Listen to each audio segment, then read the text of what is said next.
Yo.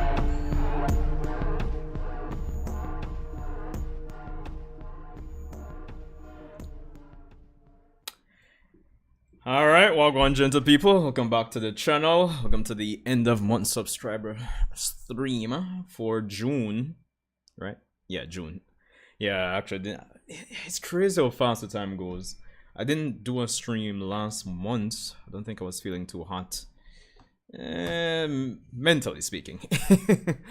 So I didn't do any for the month of May. But here we are when it comes on to June, and we are back and kicking with the end of month subscriber streams. Wait, the Arashikage, man, up and gunning. Just one kind of cycle through, make sure the scenes them look alright. Yeah. I think we are Gucci for the most part. Well, gentle people. Hearing me loud and clear, I hope. How's the quality? Stream looking alright.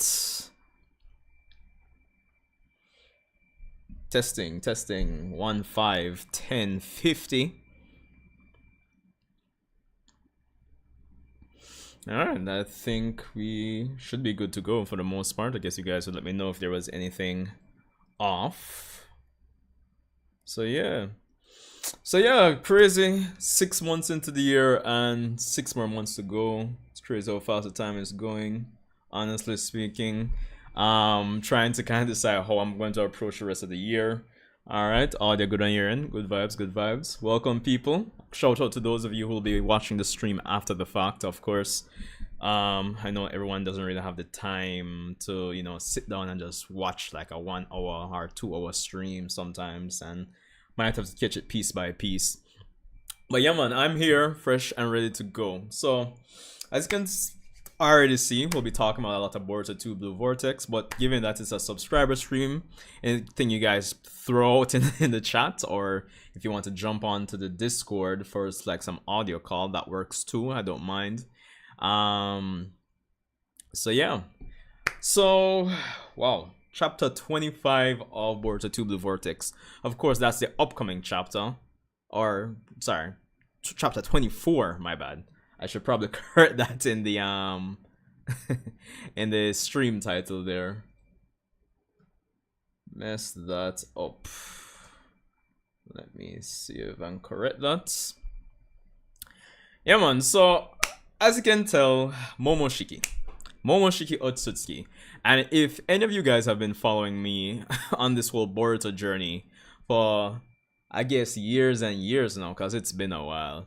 Right now, I would say any discussion when it comes on to Momoshiki making an appearance in this manga would be just like how back in the day, like pre-time skip, I would say, yo, the Jogan would appear at X time or X time. It kind of feels like it's that same vibe for the most part. And why? It's kind of rough. It's kind of rough. But I am going to go on a limb and say that I think Momoshiki is going to make an appearance when it comes on to this, well, the end of this arc, the end of this whole scuffle with Jura. Coming out of chapter 23, if I can just scroll down here, after Kawaki shows up. Let's see. Alright, so we have this page here, right? Where Kawaki lands and says, hey, dumb bro, wake up already. You're the one who's late, jerk. Yada yada yada. And then he says, you better hold it together, Boruto, because if you run amok, I'll kill you on the spot. And then we have this one panel of Boruto being surprised and then covering his hand. So obviously his karma is activating against his will there, probably because he's injured, low on chakra, etc, etc. So obviously I think that's a big hint, probably a bigger hint than anything pre-time skip that I would have tried to use to say, oh, the Jogan would appear here or appear there. That's a big indication. And of course, we did have the conversation between Kawaki and Boruto, maybe like, 6-7 chapters ago, where he was saying that when he used karma before, during the time skip, or during the training, it kind of felt like how it feel before, where Momoshiki was taking over, and he would seemingly feel like he's dying, or something along the lines of that. So there's that. Now, going into this fight with Momoshiki, Momoshiki, with Jura, right? The first thing I want to kind of consider, because I like looking at the different nuances when it comes on to the Boruto manga in terms of how certain abilities interact. I'm not necessarily a power scaler, but I like looking at a lot of different tidbits of information when it comes on to various fights before coming to a conclusion that this character is way above everybody else, right? But I'm kind of curious, like with Kawaki's karma, with his abilities, his stats redistributed. I'm wondering if that's going to have like effect on Boruto's karma. Will they resonate? Will it cause some different type of resonation? Can I say it like that? Yeah, will it kind of draw out Boruto's karma even more? Granted,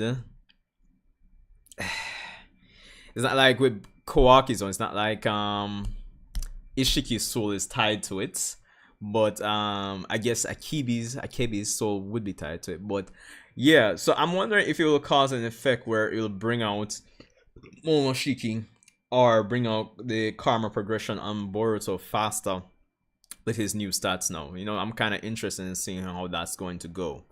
And I mean, that doesn't even account for the fact that, again, that Kawaki, based on the dialogue between him and Amado, should be a glass cannon right now. He should have the stats, the speed to kind of make up for his lack of defense right now. But all in all, he should be a glass cannon.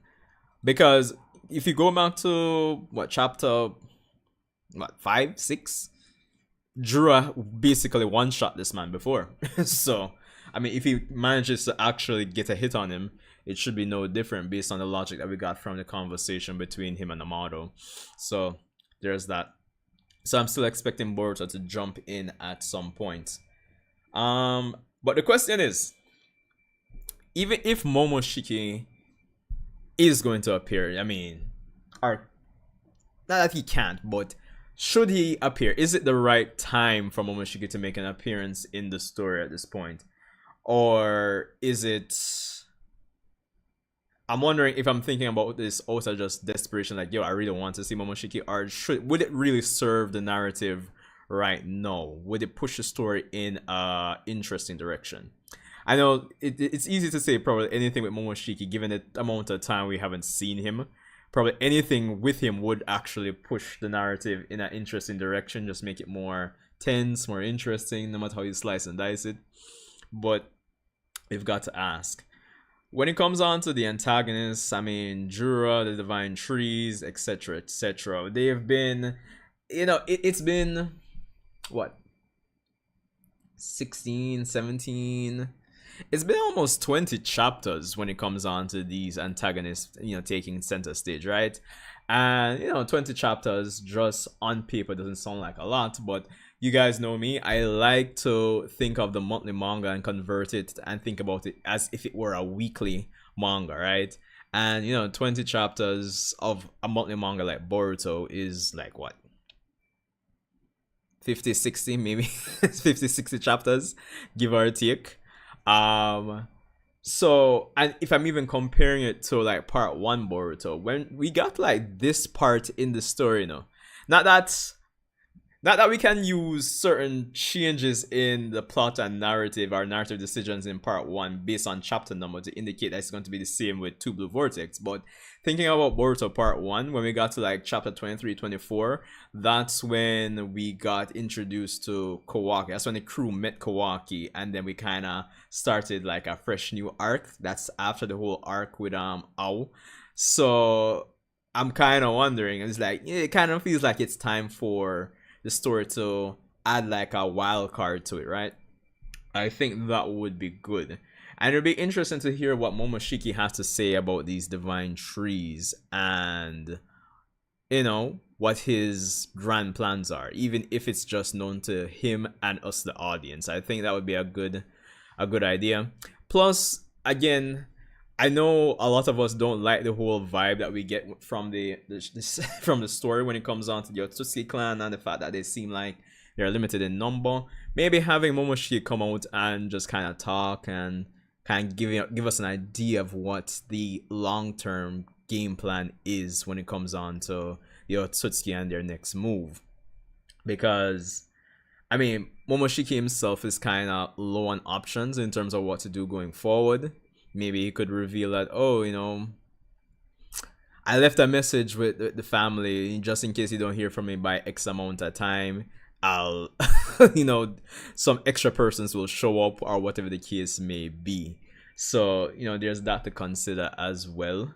I did do a video last year. I think it was last year. In terms of basically another Jogan theory video where I was kind of talking about the fact that the Jogan would be tied to Boruto overcoming any issues he has with Momoshiki and Karma right now.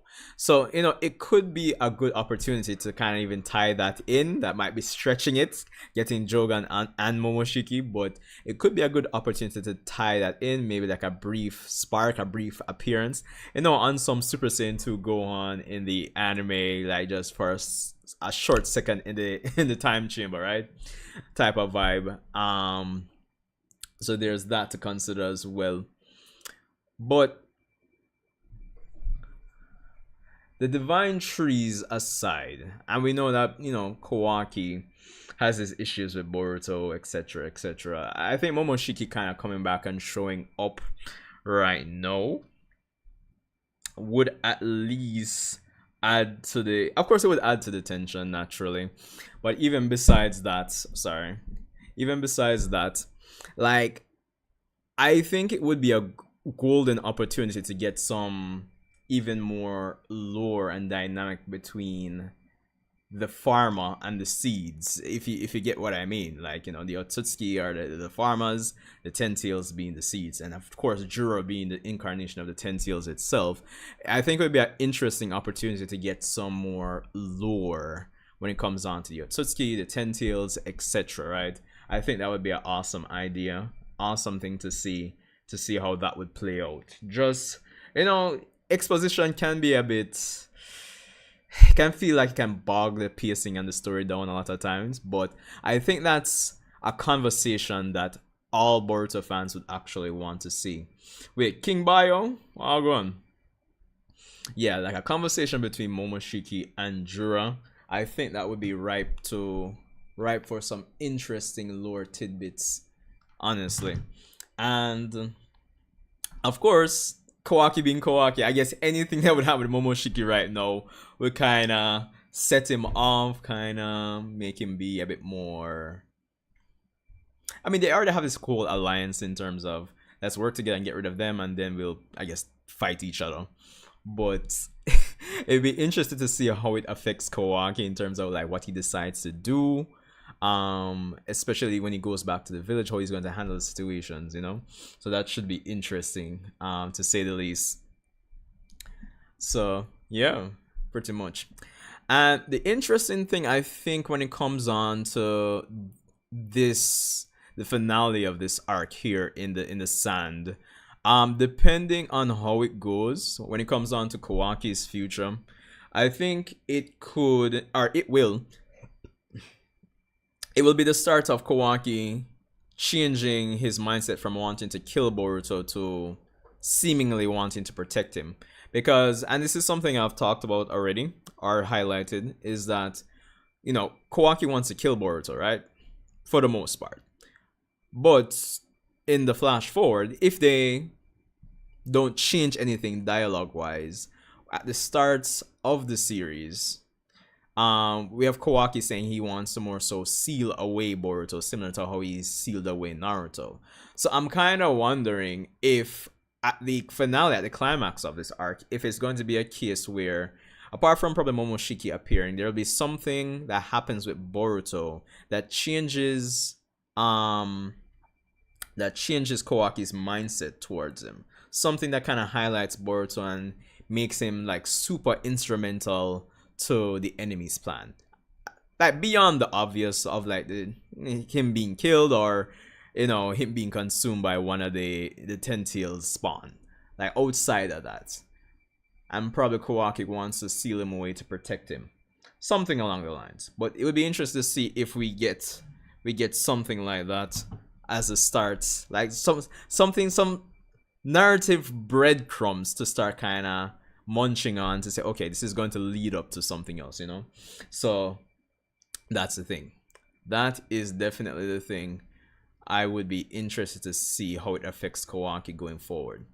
And of course, with the fact that his stats have been redistributed too, like I'm thinking how the dynamic with Amado is going to go, because that's like another like narrative thread there, right? Where of course Akibi, like, oh, if she ends up beating Otsutsuki, then yo, I'll another enemy, I'll kill her.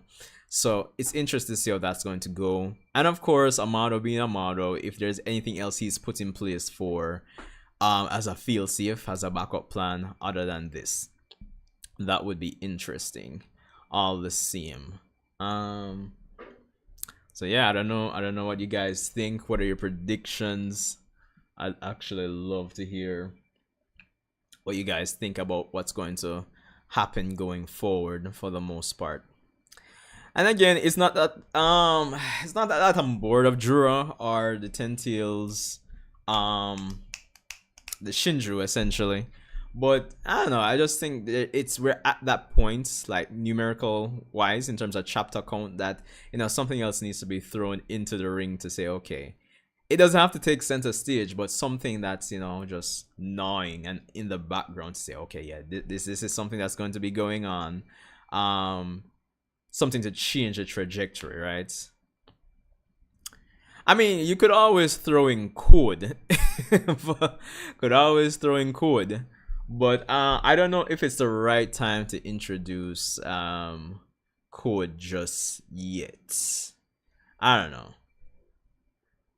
I don't know if it's the right time. And we know that Ikimoto wants to use code for something. I guess he likes code, but I don't think it's the right time for code just yet, unless we're going to have like some code flashback that ties into something else, or something along the lines of maybe with Momoshiki probably making a reappearance. He probably does something to say, I don't know, communicate with code, or because despite the scuffle they had pre-time skip, I'm sure Code would forgive Momoshiki for the madness, because he worships the Otsutsuki. I don't know, maybe Momoshiki can try something to reach out to Code, kind of having Code play double triple agent or something along the lines. But of course the question would be like, how would Momoshiki manage this? I don't know, I'm just throwing things at the wall here. So yeah, but the possibilities are endless, as per usual. As per usual. Jura. Hold on. 4. But no matter how this goes down, we pretty much know that Jura is going to escape. But it would be interesting to see if Kawaki uses Karma level 2. That would be nice. But Jura is going to escape based on the prescience updates that Kashin Koji got. So, But even outside of that, it would be nice to see if it's a case where they can use the Thorn Soul Bubble. Like if we at least get one character getting revived from their 3 states.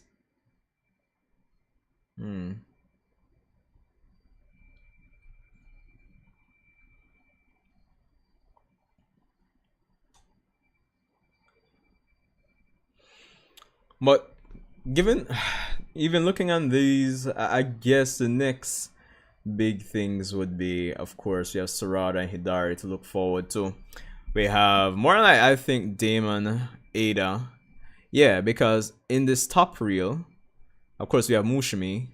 And then in the next reel, I wouldn't be surprised if that would have been Ada in the next snippet here. So I would imagine those characters are going to get some more screen time for the next arc. But I think when it comes down to the future of the story here, I'm still very curious when it comes on to the top reel here on this page. Is it Inojin? Like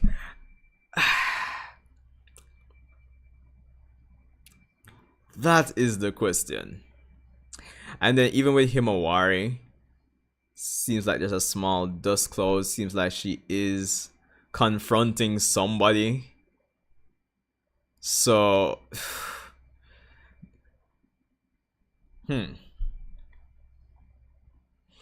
yeah, so maybe Himawari, Inojin, Ada, Damon, Sarada will be the leading persons for the next arc, with Boruto kind of providing some support in the background as per usual. But I guess it depends on how the dynamic between Boruto and Kashin Koji even goes after this, right? I guess it depends all the same.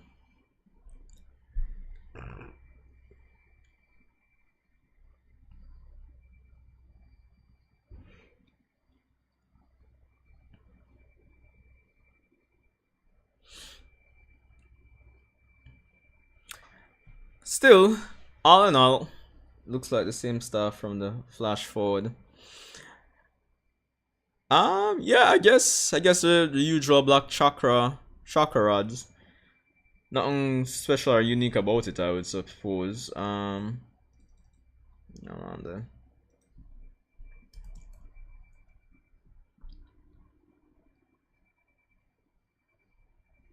Why pre-time skip not even in a day?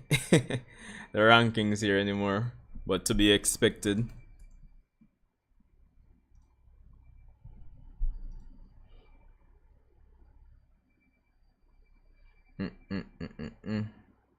Jeez, I'm that chapter 1 art, man. It's crazy. It is legitimately crazy in terms of the difference. But yeah, it's just like the regular black chakarad.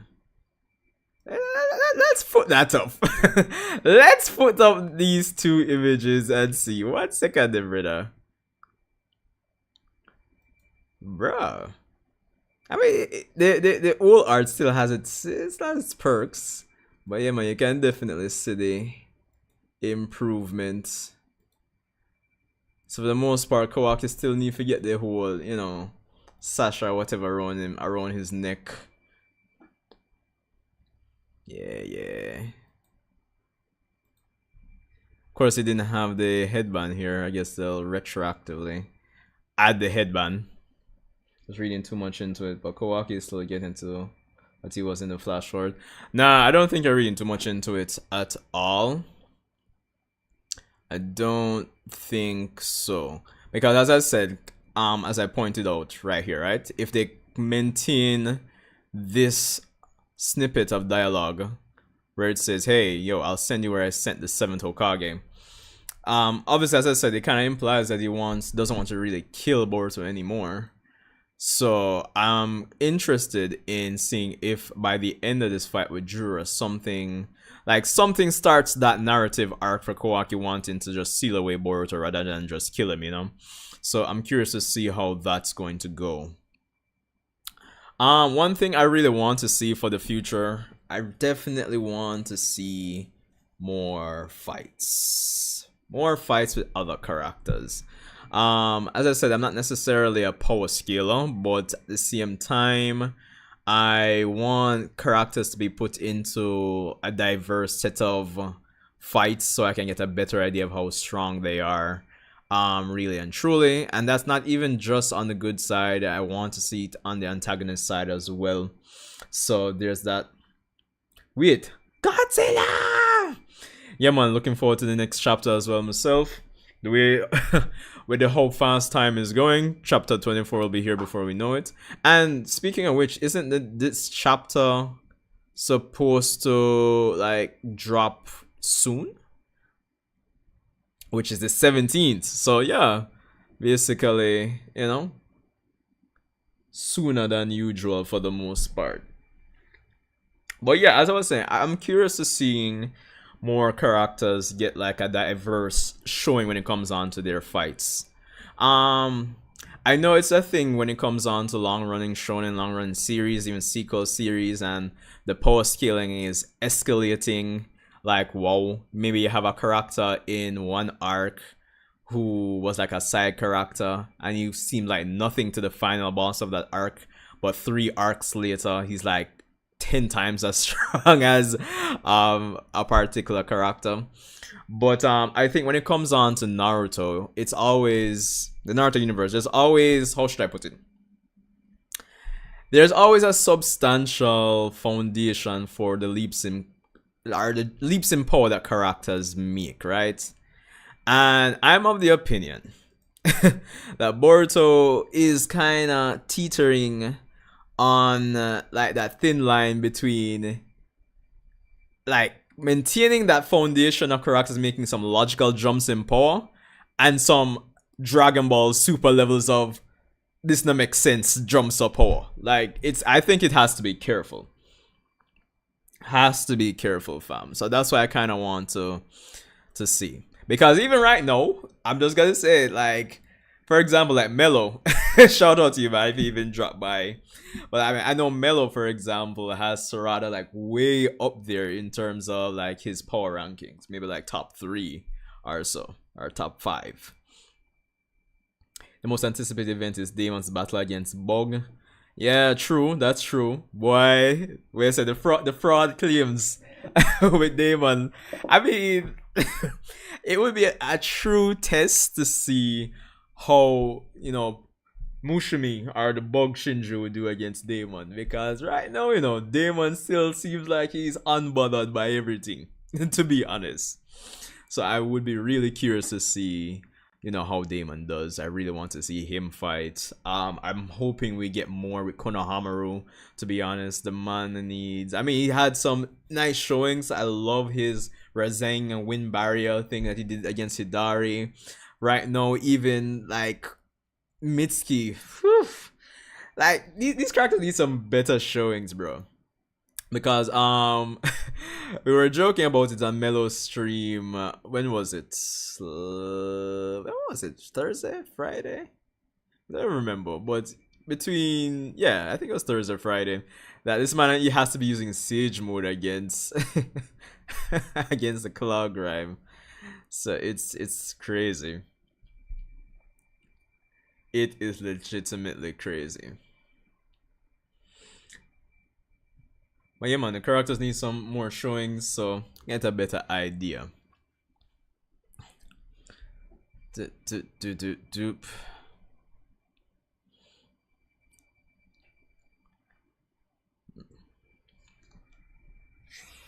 Bro.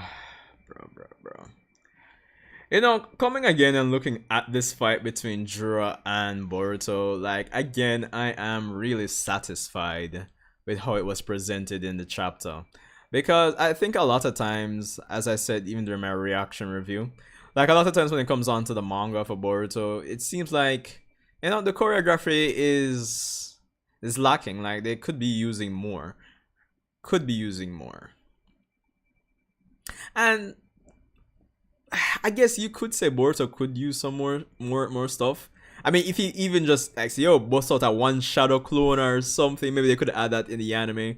But based on his performance and what showcase, this man is legitimately him. Legitimately him.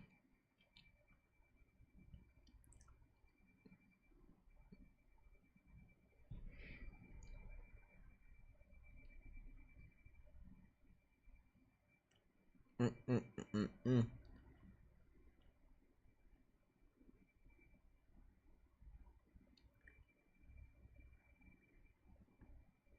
Purple lightning. Hey, I can just see persons probably saying it already. Like once this gets animated, like yo, am I watching Naruto or am I watching Dragon Ball? It's crazy, bro. Hmm.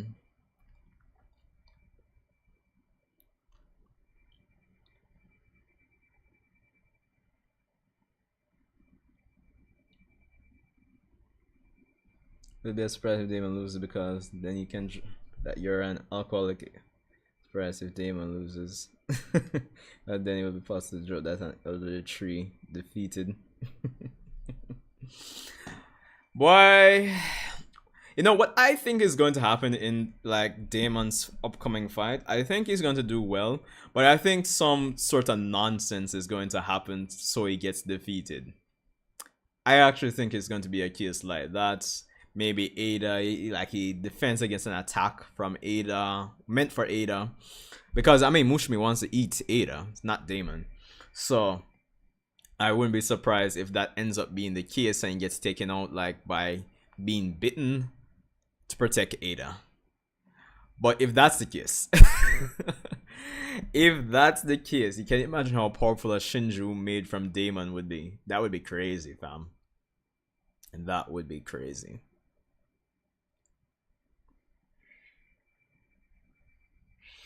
But you know what would be interesting as well in like the upcoming fight between Sarada and Hidari.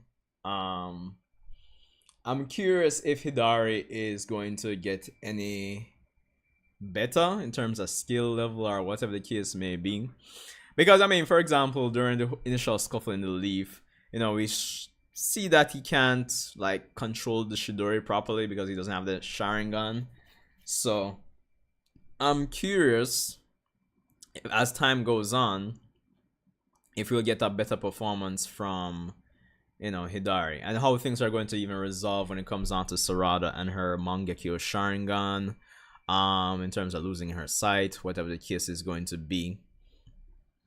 Then to kill, jeez, that would be the catch, probably. And then you have to remember that Damon has to be, I guess, what, touching somebody in order for the ability to work. So there's that. So it comes down to, I guess, raw strength and all that jazz and blues. So there's that. And of course, I got questions, fam, because of course, when a claw grime like eats somebody, they become a tree. But what if a Shinju, like an already evolved Shinju, bites somebody? How does that go? You know, who's not an Otsutsuki? I'm curious. Can we have Shinju that are born from two persons chakra? And then, if that's the case, if that can be done, like, what's that going to say about the mental stability, the personality of the resulting Shinju?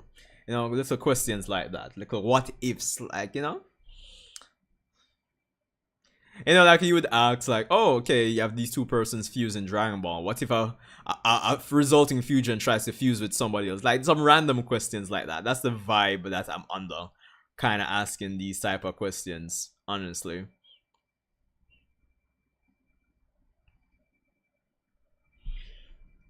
On the cover of the 5th volume, the bug is hanging on the back as well as Damon. Cover of the 5th volume. Let's see.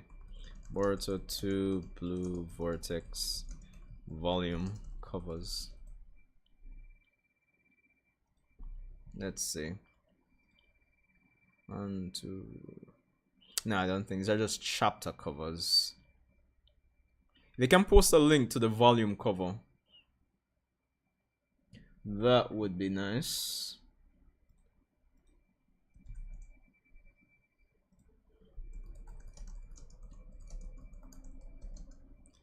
Volume 5. I mean, are we even 5 volumes in, much less? That's the next question. Vortex.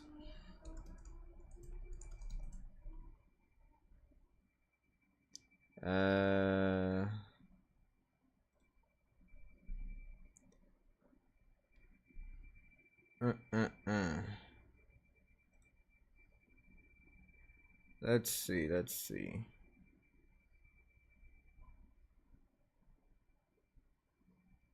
2, 3, 4, 5. The cover one came out through all trees together. I think I did glimpse that. I just want to see if I can pull it up right now. Volume 5 doesn't even have a link. Volume 4.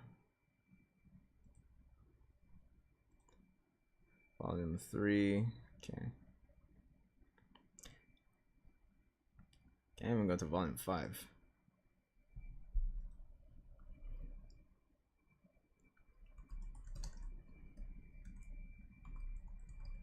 Ah, damn it.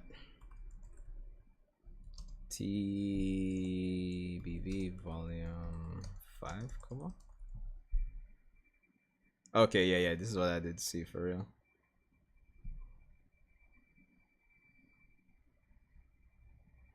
Alright, interesting.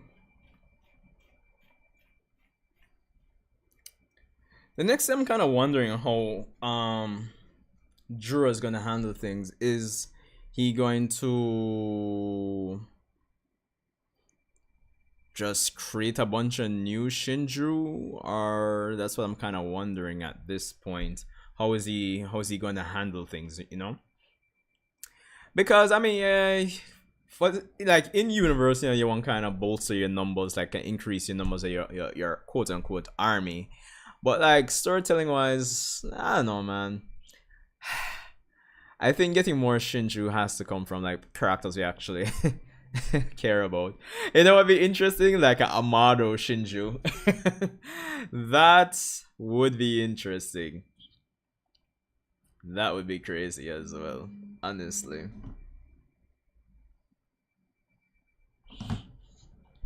An Amado Shinju would be wild. I thought since he's a 10-tailed one, there would be 9 trees, not counting him. That could be an interesting callback to have 9 other, you know, Shinju.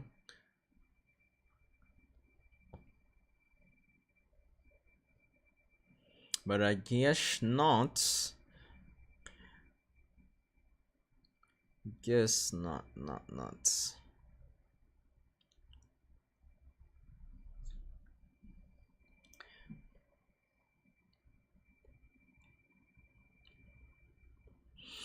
Alright, who knows? It could be a case where he just works with what he has.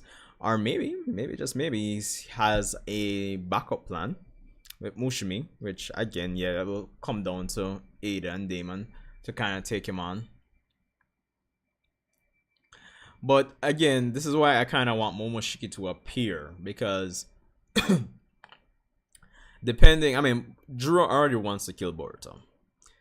And of course, if Boruto dies, I would imagine Momoshiki's soul would be extinguished. So based on what a potential conversation between Juro and Momoshiki, based on how that would potentially go, that could increase the threat level of Boruto in Juro's eyes. While at the same time, as I was saying before, give us some very interesting lore between the farmers and the seeds, so to speak. While probably raising the tension and stakes. Whether it be, oh, Momoshiki, I have some backup plan for other Otsusuke to show up, you know? Something like that. Do you think he will bring back the Thorny Souls of Matsuri and Ryu, or does he not care? I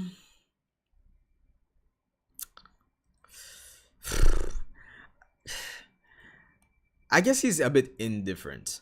One thing I like to think is that, and we saw it in about 2 chapters ago, where it seemed like the feelings and the experiences that Matsuri was going through, Juro was also experiencing it, because we saw him like shedding tears as well. So it could be a case where he's indifferent towards it, and he might come to the conclusion like, oh, okay, I've kind of learned or evolved my mindset or understanding of quote unquote love through the experiences that Matsuri was having with her, you know, intended target in Konohamaru. So I don't necessarily need to bring her back, because there's probably nothing more that I really want to or need to learn through Matsuri's experience. It could be like that, but Jura's kind of indifferent as well. So who knows? He might bring her back. It could be a case where, you know, like in Bleach, where, you know, he had Gin thinking he killed Aizen and had the Hogyoku, and then like when Aizen reforms, like, no dog, I mean, it doesn't matter if you take the Hogyoku, you just reform to him. Maybe this Thorn Soul Balls will just like disintegrate and reform to where where Jura is, probably.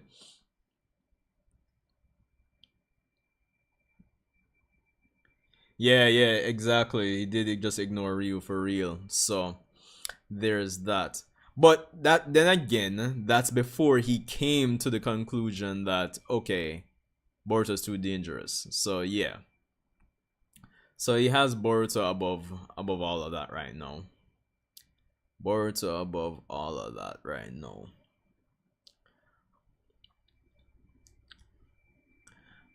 But who knows? Who knows? It'd be interesting if it ends up being a case where, if Jura is looking for some sort of opening, some sort of indication, so he can send code in, and we might have like a code confronting Kashin Koji type of deal. That would be interesting as well. Um, I don't know what you guys think about that.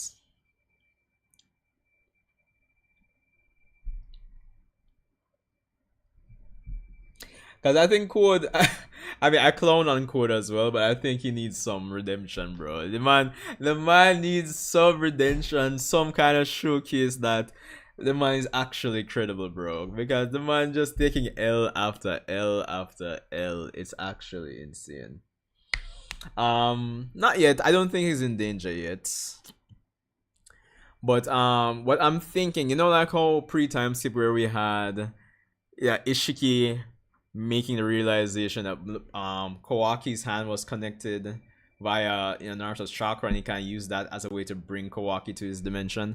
I'm not saying it's going to be the same thing, but something in the same vein. I'm kind of thinking maybe Jiro might see some kind of connection or exploit or something where Boruto's talking to Kashin Koji and he uses that as a way to kind of trap down Kashin Koji. You never know.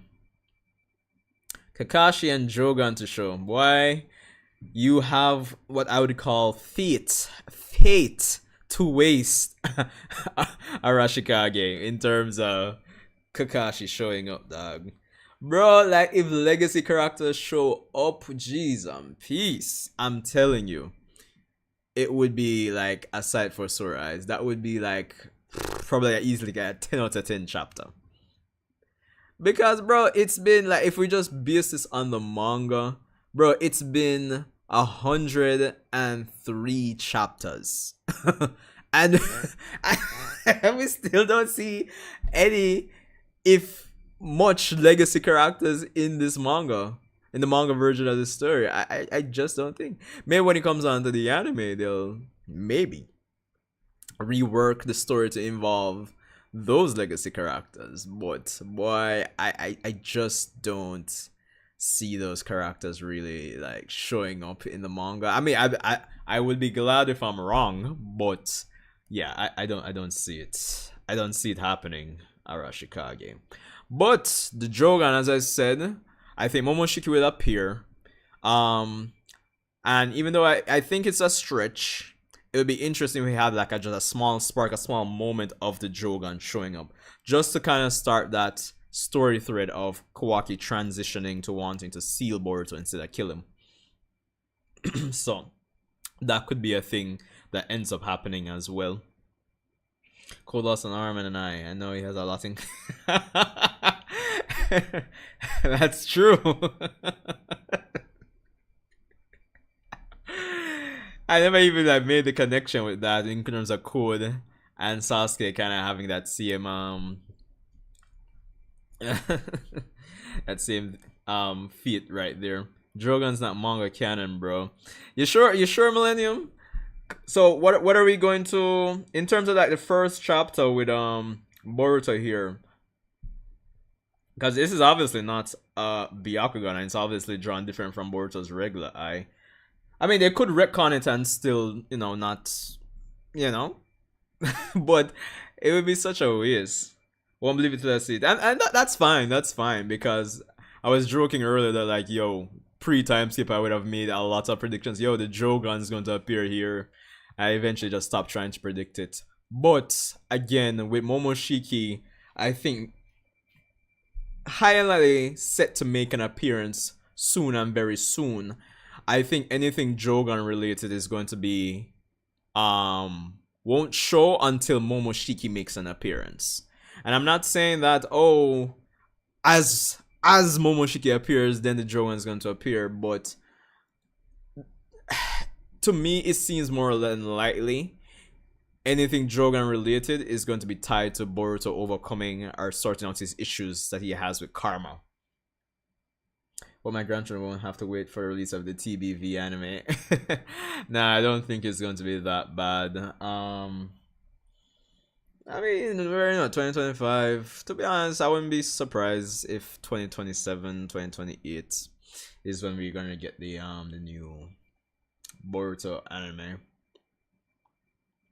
Because I think there's recent talk about like the Black Clover anime coming back, and to be honest, I wouldn't be surprised whenever the Black Clover anime comes back will be the same time or same time frame that the Boruto anime comes back as well. Them elders put Boruto in the bingo book and told Kakashi to get back to work. That would be an interesting way to actually tie and bring Kakashi back in. But they still would have to, at least in the manga version of the story, explain where he's been all this time. I mean, I always make the joke that the insurance premiums in Konoha are probably too high, so a lot of the legacy characters just moved out, to be honest, because Konoha is always getting attacked and they're just tired of the foolishness in Konoha. So I just think the legacy characters just took a vacation, man. Probably Toneri opened like some moon viewing amusement park or something, and that's where they are. I found an arch where Boruto participates in the Squid Game. It's ridiculous. Ah boy. Honestly, Boruto will most likely get it because he needs to stay up to par with Kawaki with an special of his would help. Yeah, that could be it as well. If they're going to continue the whole thing where he's not going to be using karma too soon, then eye technique would be good. But let's wait and see. Let's see how Kawaki himself does against Jura. Because I still don't know if I would say Kawaki is going to do much better than how Boruto has done in this match. I mean, his moveset kind of allows him to, I guess maneuver and inflict damage on Jura probably in a more efficient way than how Boruto has been doing it. And Boruto has performed really well. So let's see. Let us see.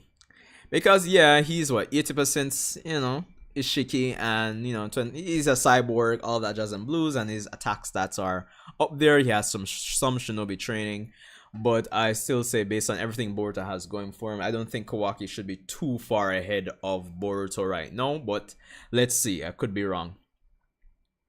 Back alone, otherwise Boruto will definitely lose control if he joins the fight. Yeah, but I hope that is the case. I really do. Honestly speaking. Because what would be interesting now, if Boruto loses control of Momoshiki like appears, right? I would love to see if Momoshiki and the Shinju would be on the quote-unquote same side, because at the end of the day, I mean, Jura has expressed interest in the chakra fruit as well, which is our next big what if question. What if the evolved Ten-Tails eats its own fruits? So there's that to consider as well. What happens? Do they become some, like, I mean, because they're already kind of like these pseudo Otsutsuki, I guess. So it's should be interesting to see how that pans out. But again, as we said, we know Jura is going to escape based on prescience, so there is definitely that fact to contend with.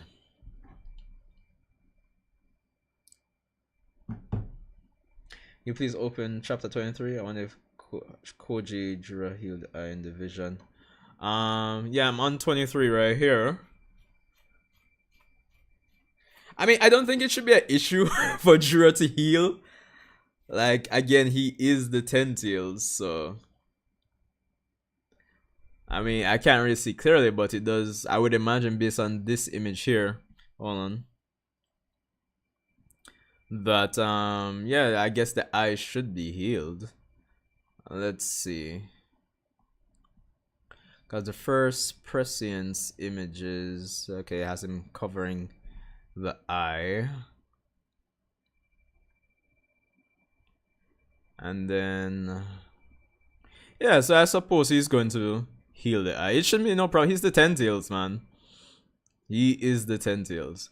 If the Ten-Tails can take its own what's the name of the technique it used again in the Fort Great Ninja War when it had like the if it could survive its own tail beast bomb, yeah, I mean, I stopped through the eye. It's no pressure, bro. We just heal stuff like that. I think I'm good in the White Eye Club. Yeah, no. Jura's safe. Jura's still safe. Still safe. But the interesting thing is, like, after all of this, now I wonder if Jura's gonna say like, "Yo, dog, Boruto, Kawaki, Himawari." Like, I wonder if he's gonna say, "Yo, I don't know, man. Too many credible opponents are showing up. I should probably just finish this off. Eat Kawaki and be done with this." I wonder if he's going to just say that, you know? Call it a day. So that should be interesting. But yo, the Arashikage, I like the idea of Kakashi coming back through a bingo book. A bingo book narrative. And maybe even having Kakashi and Orochimaru come back same time would be nice. Cause that Mitsuki needs something, man. Definitely needs something.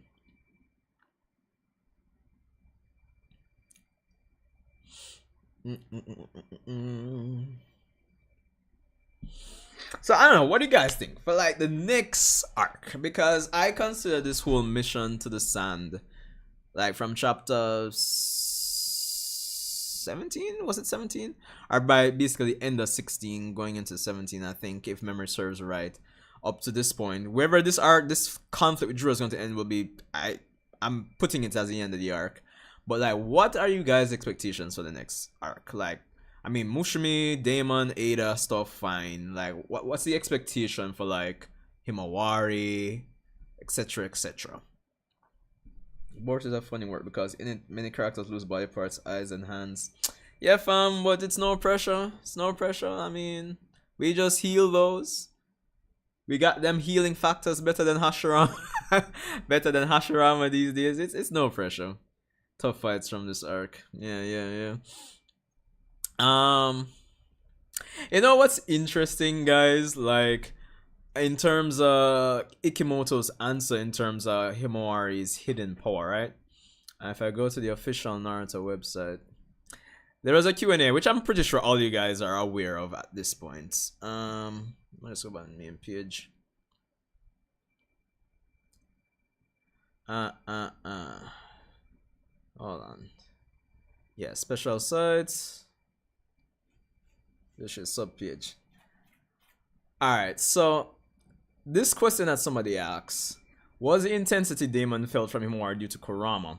Which I have been saying for the longest while, it would make sense it being just Kurama alone. Because there's no indication that this Kurama should be stronger than what Naruto had. And Kurama alone, power scale, it just would make sense. And he answers, well, Himawari inherited both the Uzumaki and Hyuga clans' blood. And those factors have a synergetic effect with Kurama's chakra. It's more like he sensed the enormity of that potential within her. So here's my theory, or my take on that, right? Especially based on what was said in the chapter where Kurama was talking to Himawari, where they were saying they're kind of bonded or merged on like the DNA or soul level, right? Where it's not necessarily Baryon mode, but based on the level of connection that Kurama and Himawari has, along with the synergetic, effects of the Hyuga and the Uzumaki, like it's kind of like this pseudo Baryon mode type of power boost. You get what I'm going for? Because I've always viewed Baryon mode as like a fusion type of deal between Kurama and Naruto. So I'm kind of thinking that's why Himawari was able to make that big jump in power. I mean, Hyuga, Uzumaki is like they're connecting back Hamura and Hagoromo in terms of, that synergetic vibe between those two brothers. and then you kind of add like this pseudo Baryon mode type of deal. I think it makes sense if you guys get what I'm going for here. Lived and still lives alone. It was my house breaks my heart. Yeah, that's true. That's true. Those scenes, like little tidbits like that, are going to be really good for pulling on the heartstrings when it comes on to the anime adaptation. They can definitely add that in as a quote unquote, not really filler, but because it's not, but you get the point. Filling it in the sense of you're adding in this additional information that hasn't been shown in the manga, but in the head of the writer, that's fact. So that would be cool. Or even if after this, going back to Konoha after this arc, it would be nice to see some of that. Maybe a 2-3 page of Himawari just being at home alone, etc, etc, etc. Especially if she's going to play a nice role in the next arc, which I assume is going to be the case because she's in the Prescience video reel that Kashin Koji got. One that was Mark Hyuga genes and genetic roulette. Makes no sense because why wouldn't Hinabi move in with her? Yeah, that's true as well. True. Well, probably since thinking about it that, Hinata's not there anymore, and I guess Hinata and Nami's parents probably might be getting up there in age, but maybe Hinabi has to kind of run things from the Hyuga estate. But I think it would make more sense as a middle ground if Hanabi, like, say she visits often. That would make sense. No until chakras are available to her. I'm wondering as well, but I don't. If it's shown on screen, if I see it, I'll get excited about it. But outside of that, I don't really get too excited about like elements like that, because the thing is, when it comes down to Naruto, I find once a character has like a certain style of fighting, like they don't use anything else. Like for example, like you might see in the data book, X character can use X, Y, and Z elemental nature, and you're saying to yourself, I've never seen these characters use these type of elemental natures, because they have these particular fighting styles. So it's like, it's kind of like right now where you would think Boruto would bust off a shadow clone in the fight, but he's so Uchiha-fied right now. He's like, no, he's not gonna use shadow clones. You get me? That's what it comes down to. But so we'll see. If using elements is part of her fighting style, then we'll see.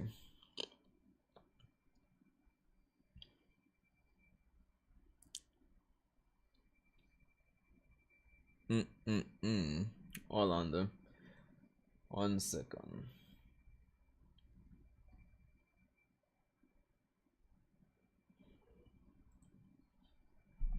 But yeah, as I was saying before, yeah, I never really trusted the whole idea of it just being Kurama for Himawari's strength, because that made no sense to me. But based on what I just theorized, I think that's the only credible reason why Himawari has gotten as strong as she is, and why her power like interested Damon so much. Because I mean, you gotta think about it. Damon, like at that point, pre-time skip, like was like outside of Shibai, he was basically number one, basically like living. And for him to be so surprised that Himawari, like for the longest while, I'm like, yo, what's so special about Himawari? Like she got that Gohan treatment or what? So given the dialogue, as I said, that I'm gonna even try and pull it up. Might have to use like one of those other sites. Okay.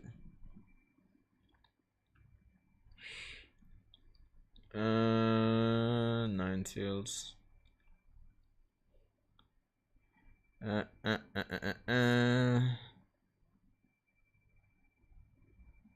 is it in this chapter? Let's go down.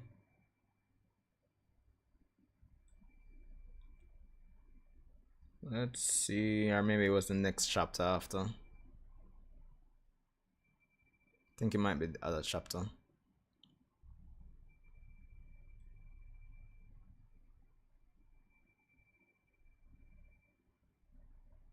Oh, as I see this, so I guess my thoughts about their karmas resonating is gonna work out. But anyway, yeah, I think it might be the other chapter.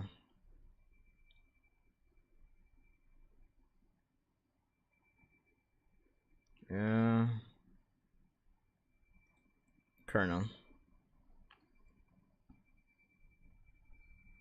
I just want to get back the specific lines of dialogue that Kurama was saying to her. What do you want? We're trying to say where's man to man, of course. Because you and I are a single body and soul. Yeah. Okay, okay. Boruto has 3 elements: water, wind, lightning at the age of 12. No one takes this into account when comparing him with Naruto at that age. I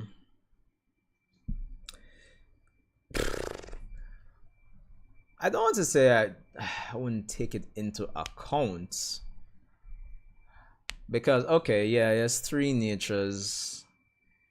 And, you know, Kakashi, even before graduating the academy, Kakashi already said he was basically tuning level.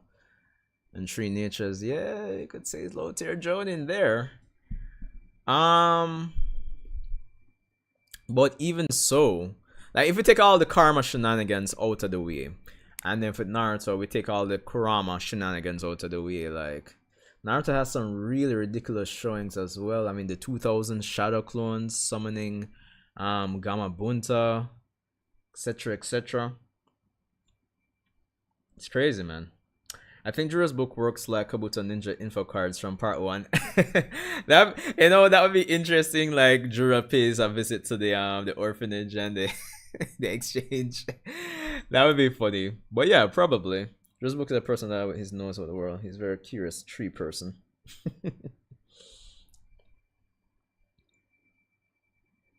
Come back here, so. Speaking of which, it would be interesting if they could reintroduce back Kabuto as well.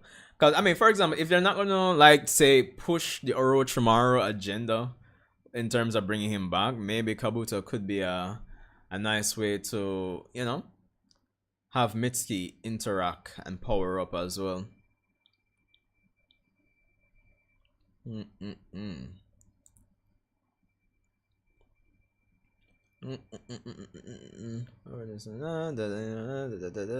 life. This. Then you. Let's see. Nice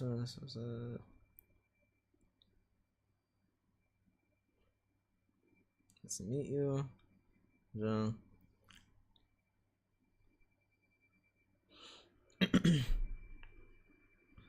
Is Gara cooked? Technically, he's still bleeding. Well, yeah, but doesn't Shinki's sealing jutsu kind of suspend, I guess, all his bodily function? So if he is bleeding, I guess he stops bleeding until the seal is undone. Effectively than Naruto. That is, Naruto uses the quantity and Boruto uses them very, again, a very interesting detail. Yeah, true, because, I mean, you know, Boruto is more of that skilled combatant compared to Naruto. But you know, it's interesting, you know, and you know, this can come back down to even the conversation persons would have in terms of if Kurama was really a plus or minus when it comes on to Naruto. Because, call me crazy, I would think maybe if Naruto never had Kurama, it could have been a case that he might have been just as skilled as Boruto was. And of course, when it comes on stuff like chakra control, or even if you want to take it from a more psychological standpoint, just him having a better like home environment to actually study and all that jazz and blues. So there's that. There is definitely that as well. Speaking of Gara though, do you guys think Gara should die? Should Gara die? Because right now, that Gara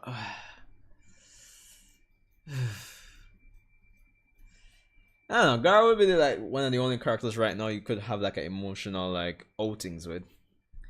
Or it probably wouldn't hit enough to say, oh, let him die. I don't know. Let me know what you guys think. Yeah, true. What would be the point? Now I want to see the true exam between the old Team 7 and the new one. Um, so like say part one, Boruto, versus are basically how the characters were in their respective tuning exams. Let me know. It just shows us how Kawaki has robbed Naruto. So okay. It would be interesting having old Team 7 versus new Team 7 in their respective their respective tuning exams. Of course, you have Naruto versus Boruto, Sasuke versus Sarada, Sakura versus Mitsuki. Oh god, jeez.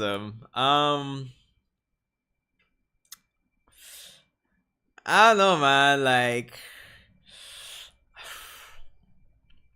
Boruto's good, but I still probably see Naruto winning that fight.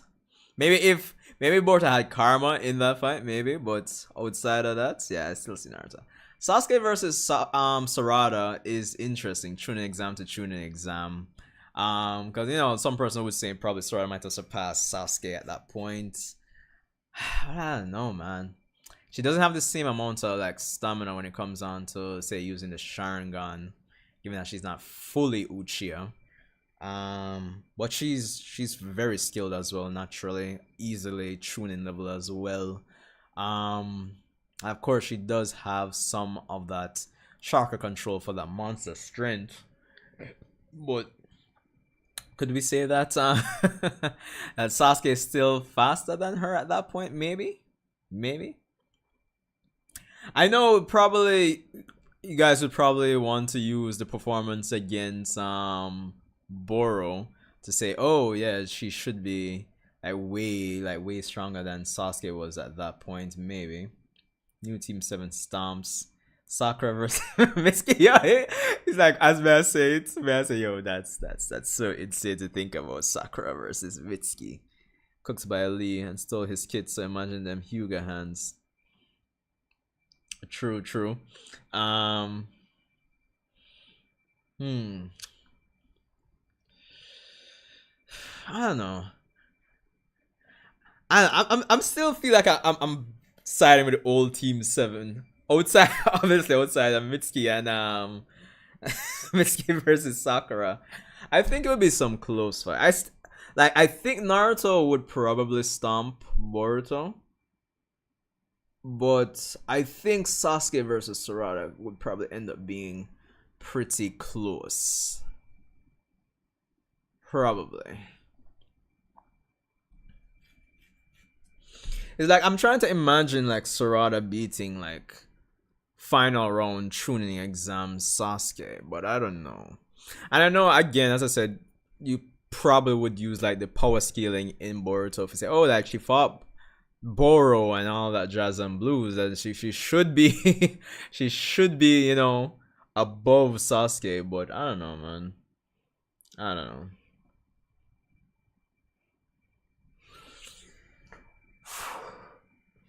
Speaking of Hyuga hands, it would be interesting if will Boruto ever really fully adopt the Hyuga style? Probably not. I mean, he's too Uchiha-fied at this point when you think about it. Or maybe we couldn't see a future Boruto blending the Hyuga and the Uchiha style of combat. You never know. I always wonder what if Boruto and Kawaki were currently on the battlefield of Fourth Shinobi World War. Well, that is interesting because I'm gonna tell you why it's interesting.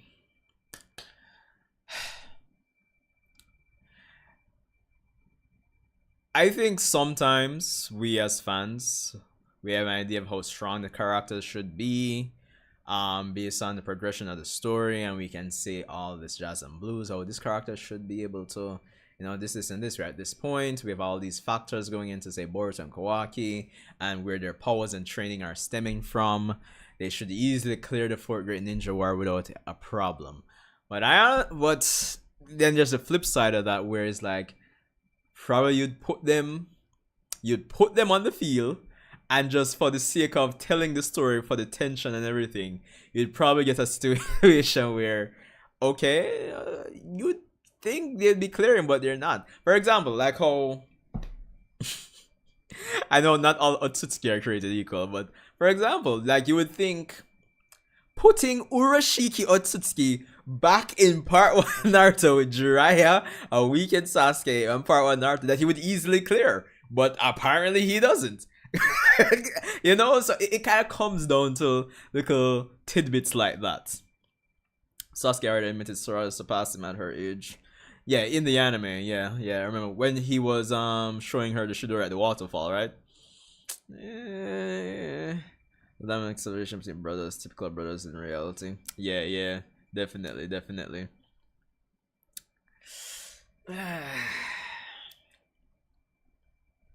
I don't know, man. I don't know. I'm still going for old Sasuke. Despite the fact that Sasuke says she surpassed him, but again, yeah, the chakra control that she has, Shidori, Sharingan, not that stamina. Probably you could say that.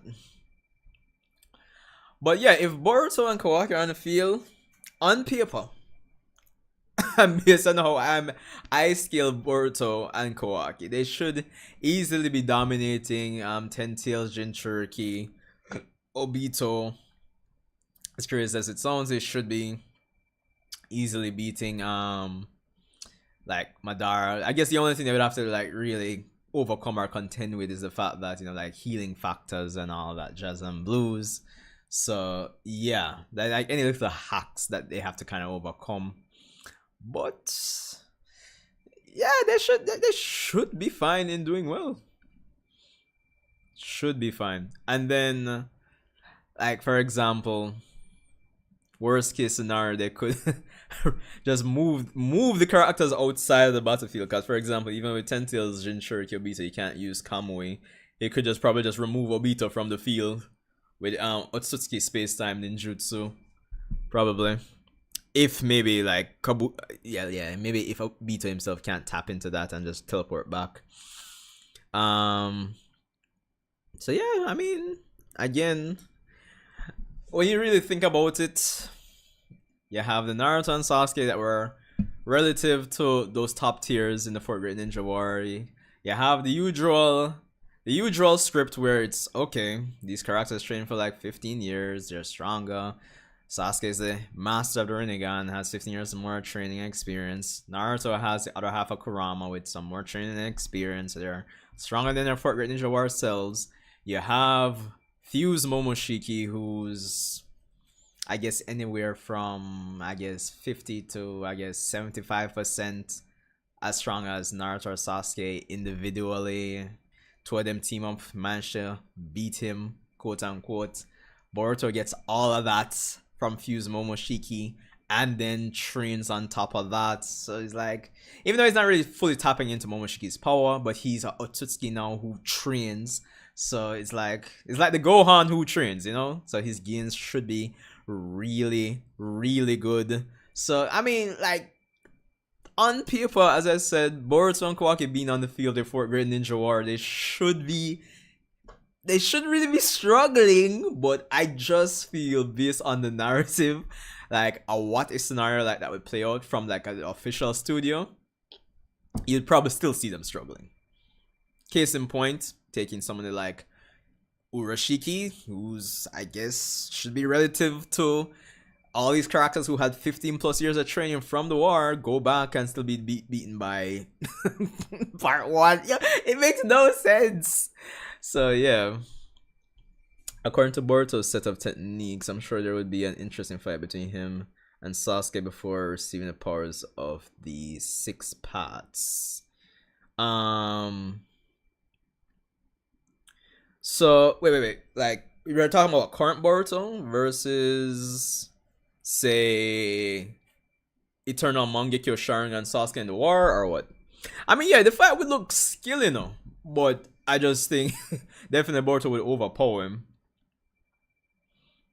Definitely. I mean, stats wise, should be faster. Have that flying thunder god on check. I would imagine Genjutsu shouldn't work. Um, I mean, he still has Amaterasu and Blaze release to contend with. I would imagine he should be able to sense the pressure coming and like teleport out of there. So yeah, but it would be an interesting fight all the same. But Sasuke on paper again should easily be taken out by like this current Boruto.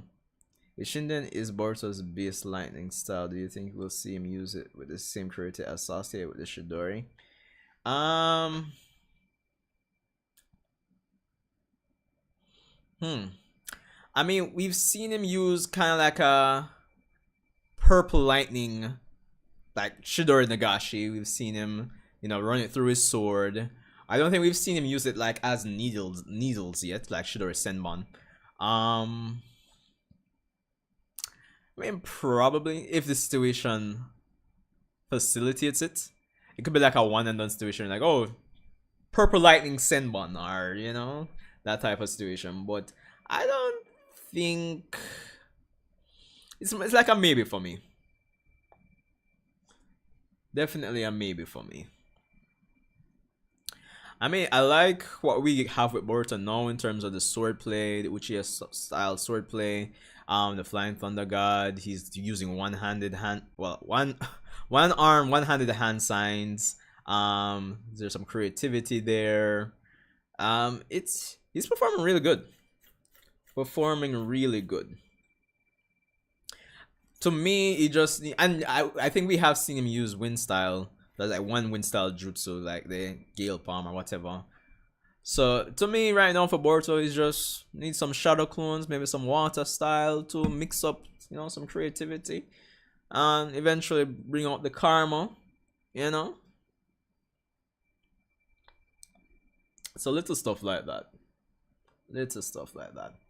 But again, at this point, I'm kind of wondering how much longer Two Blue Vortex is going to go for, because. And I'm comparing this to Attack on Titan in terms of like chapter counts. Like Attack on Titan has like 139 chapters. We're at 103 chapters in for this right now. So I'm kind of wondering how much longer this is going to go. And I'm wondering if this might end sooner than we think. But at the same time, I can't really see this story ending in maybe 36 chapters. 36 chapters of content. Then it could be absolutely anywhere in 36 chapters. Guess we'll see. Yeah, I kind of is feeling like it might not be as long as we think it might be. Because I don't know, when it comes down to the manga with Two Blue Vortex, not that I don't think it's paced like super fast, but it always feels like we're going. Something is happening to kind of just progress to the next point. So I wouldn't be even surprised if 30 chapters from now we're looking at soon to end the story for the most part. But I guess we'll see.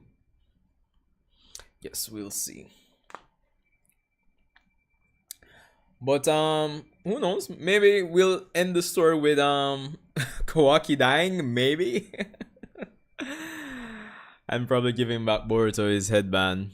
Or who knows, maybe Orochimaru will be the last one standing at the end of all this, recounting the entire story. Who knows? Or maybe we'll get like an anime only continuation.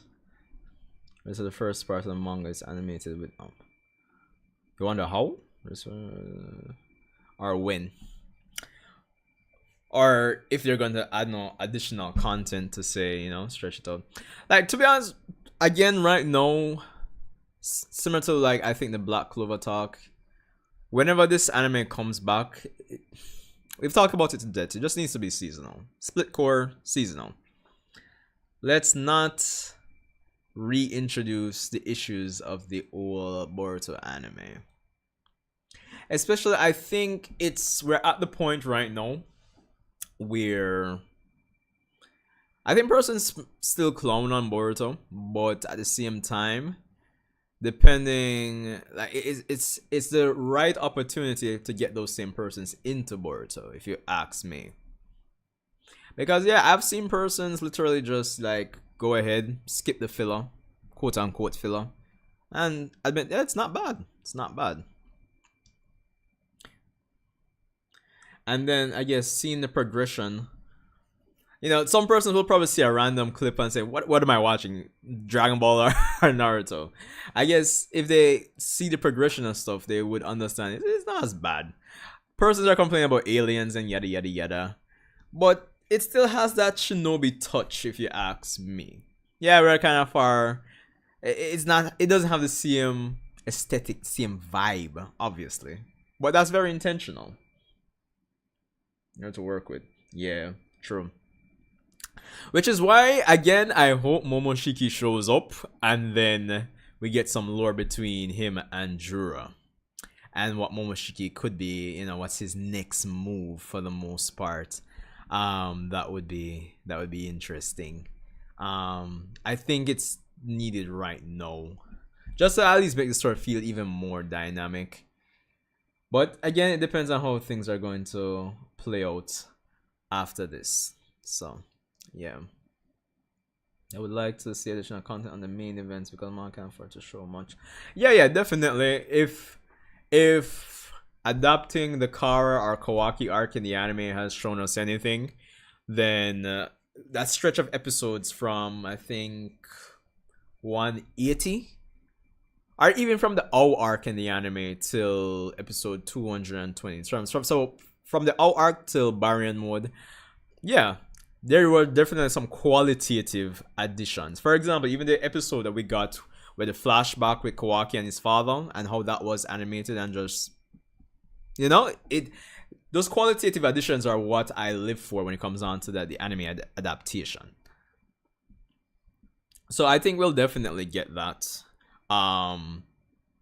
qualitative padding, if I do say so myself.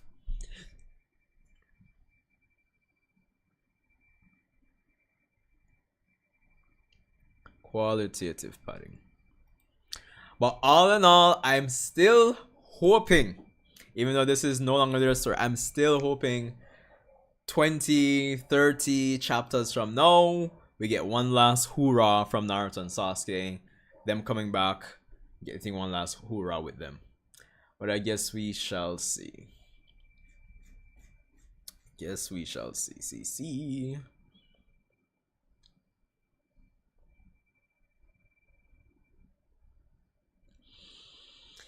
Well, only time felt sorry for a dude. For real. The anime started has 2 more Sharingan volumes, and the manga at the time of the Omniton started, there were already 3. System time. I could have sworn they were saying they would have done like a anime only thing for her to get her 3 Tomoe. So that could be a thing. I mean, it would also add and pad out the time for 2 Blue Vortex to pad out to, you know, go up more. But I mean, we are 23 chapters in, and there's still no like exact word on when the anime is going to return. And if they do it seasonally, yeah. If we have one final anime exclusive thing for like arc for Sarah to get her like Sharingan like 3 Tomoe, then fine. But after that, I think it just needs some qualitative additions, qualitative padding, and we just stick to a seasonal route. We're good, and you'll see how Boruto is going to, the perception of it, I think, is going to change in the community. People are probably gonna like, yo, shit, you know, I haven't tuned into this Boruto thing in a while. I kind of dropped it, and it wasn't my shit. But I'm seeing these crazy animated fights, and Boruto is looking cool and all that. And I think persons are just going to be interested and actually just get back into it. So episodes each is quite good. Yeah. Cause yeah, for the most part, you could do like 1 episode, 1 chapter, with some qualitative padding, and I think that's what they did for the most part. For the Kawaki arc, there was like 1 chapter, 1 episode, or maybe 1.5 chapter, give or take. So yeah. Yes, yes, yes.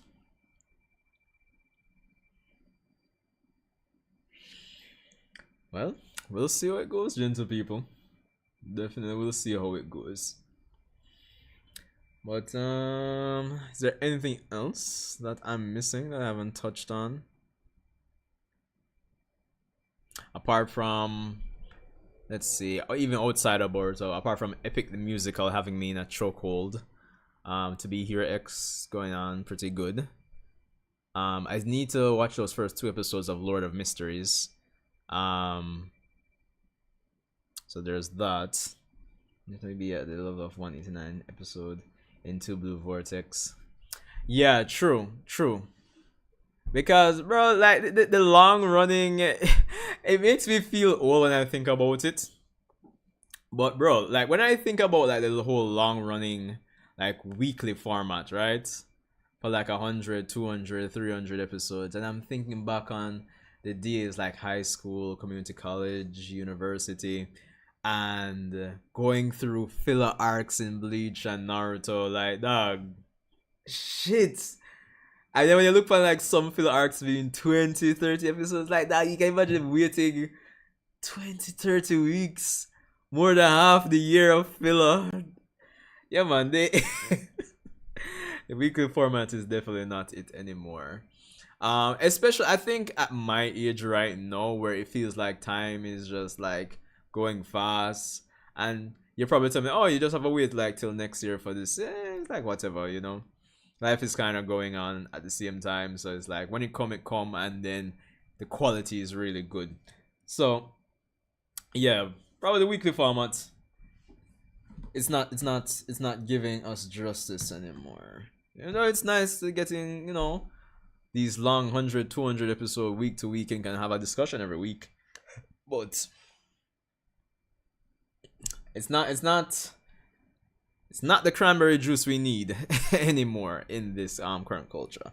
But it would be interesting if years down the line, if those long running formats become like the culture switches back to that being the thing. That would be interesting. This will be even worse than before. Yeah, true, true, true. Because there's so many anime projects like in a yearly basis, fam. Like say you get like a solo leveling starting in January, finishing March, and then you have a next big project in summer. These anime projects can hold the audience over until like your preferred series comes back around, right? So there's that. But again, even thinking about it right now, that Black Clover anime would be looking really good with the amount of content that they have, like a seasonal. Perfect. Perfect right now. But I guess we shall see how it goes. But yeah, so as man said, like to be Hero X, I need to actually watch the latest episode. But yeah, Lord of Mysteries looking pretty good.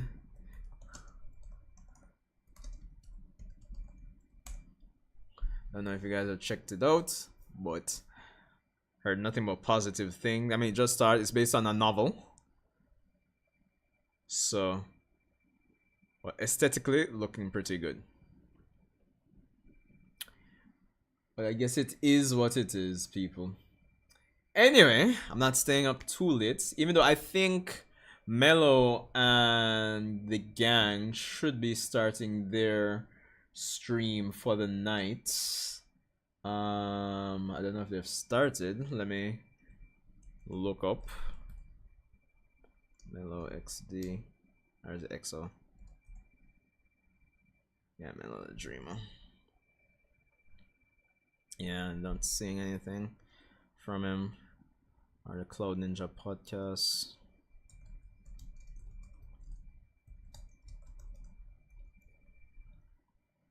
Yeah, I'm not seeing them live at all. Or maybe they're not streaming tonight, I'm not sure. But I think they should be. Probably they'll start later. I got work in the morning, unfortunately. Or fortunately. I suppose. So I am gonna call it that for tonight for this stream.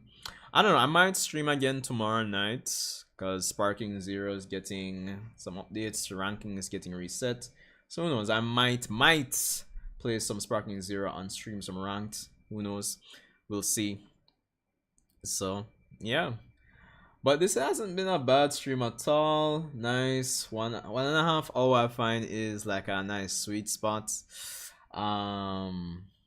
So yeah.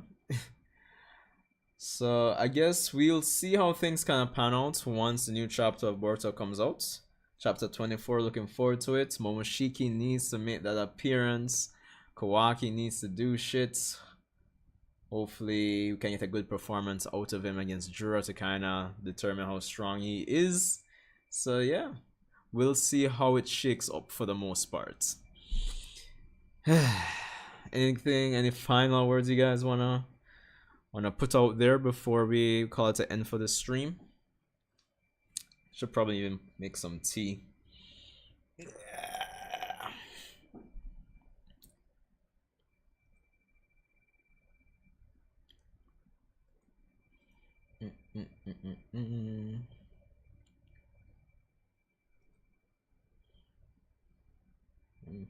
Probably soon if you get a haircut. Yeah. But anyway, that's pretty much it for me, guys. Hope you guys enjoyed the stream. Of course, leave a like, comment, subscribe, all that jazz and blues, and I'll see you in the next video stream, whichever I decide to do. Thanks for stopping by, and I hope you guys enjoy the rest of your week. Because I mean, the Monday, it's just Monday, so dying for the weekend already. But anyway, I'll see you guys in the next one.